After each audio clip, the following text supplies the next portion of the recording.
বন্ধুরা এই মুহূর্তে ডব্লিউবিপি কনস্টেবল নিয়োগে বিরাট পরিবর্তন। পিএমটি পিইটি মাঠের একটি পরিবর্তন আদৌ কি জানুয়ারিতে হবে? একটি ডেট আপনাদেরকে জানাবো এই ভিডিওটির মাধ্যমে। হাই ফ্রেন্ডস, আপনারা দেখছেন বাংলায় সেরা ইউটিউব চ্যানেল। কিছুদিন আগে মাঠের এই রকম একটি নোটিশ ভাইরাল হয়েছিল, যেখানে কোন জেলার মাঠ কত তারিখে কোথায় অনুষ্ঠিত হবে সব কিছু জানা গিয়েছিল এবং আমরা জেনেছিলাম 5 তারিখে আপনাদের মাঠ হতে পারে আনঅফিসিয়াল টেন্টেটিভলি একটি আপডেট অনুযায়ী, এই নোটিশ অনুযায়ী। তো এবারে নতুন করে আরও একটি নোটিশ ভাইরাল হয়েছে, আনঅফিসিয়াল টেন্টেটিভলি একটি আপডেট, মাঠের তারিখ পরিবর্তন করা হয়েছে বিশেষ কারণবশত, এবং আপনাদের একটি জেলার মাঠ কত মিটারে হবে আপনাদেরকে জানাবো এই ভিডিওটির মাধ্যমে। একটি নতুন পরিবর্তন, মাঠের তারিখ আবারও একটি ভাইরাল নোটিশ অনুযায়ী আনঅফিসিয়ালভাবে সেই তথ্য আপনাদের কাছে পৌঁছে দেব। ভিডিওটি অবশ্যই লাইক করবেন, শেয়ার করে প্রত্যেককে জানাবেন।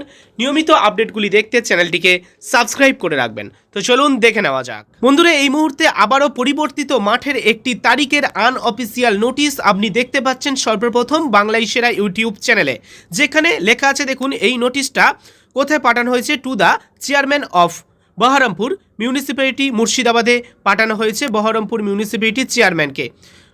এখানে দেখুন সাবজেক্টে কি বলা হয়েছে, লেখা আছে supplying of অ্যাডিকিউট number of mobile toilet and drinking water and PMT and PET of West Bengal police 2024, অর্থাৎ পর্যাপ্ত মোবাইল টয়লেট এছাড়া ড্রিঙ্কিং ওয়াটার যেখানে পিএমটি পিইটি করানোর জন্য 2024 ওয়েস্ট বেঙ্গল পুলিশের পিএমটি পিইটি করানোর জন্য এই সাবজেক্টে সেটাই উল্লেখ করা হয়েছে।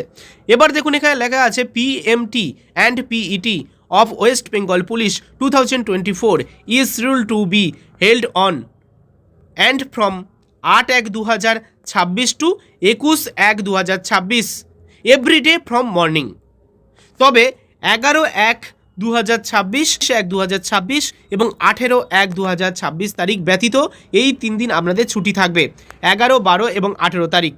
8 তারিখ থেকে 21 তারিখ পর্যন্ত প্রতিদিন মর্নিংয়ে এই মাঠটা হবে, পিএমটি পিইটি হবে at Baharampur stadium ground, PS Baharampur under Murshidabad police ডিস্ট্রিক্টের আন্ডারে এই বহরমপুর স্টেডিয়াম গ্রাউন্ডে মাঠে পাঠানো হয়েছে বহরমপুর মিউনিসিপ্যালিটি চেয়ারম্যানের কাছে।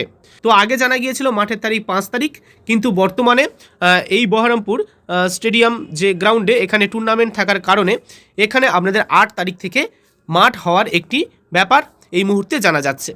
এরপরে আপনাদের কালিম্পং, দার্জিলিং, কোচবিহার, আলিপুরদুয়ার, জলপাইগুড়ি, মালদা, উত্তর দিনাজপুর, দক্ষিণ দিনাজপুরে যে জলপাইগুড়ি যেখানে মাঠ হওয়ার কথা ছিল, অর্থাৎ second in parade ground Ambikanagar, New Jalpaiguri. অম্বিকানগরে যে মাঠটা হওয়ার কথা ছিল আপনাদের, সেই মাঠের আপনাদের কত মিটারের এই মাঠটা হবে এই মুহূর্তে সেটা জানা যাচ্ছে যে 300 আপনাদের 20 মিটারটি হতে পারে। তাহলে 320 ইন্টু যদি 5 হয় তাহলে 1600 মিটার এখানে হচ্ছে। তাহলে এখানে আপনাদের মাঠটা কোনো কারণে ছোট হওয়ার কারণে বা মাঠ এখনও পর্যন্ত ঠিকঠাকভাবে মাপা হয়নি, তবে যেটা জানা যাচ্ছে 400 মিটারের হবে না, এখানে অম্বিকানগরের মাঠটা 320তে হবে। ওকে,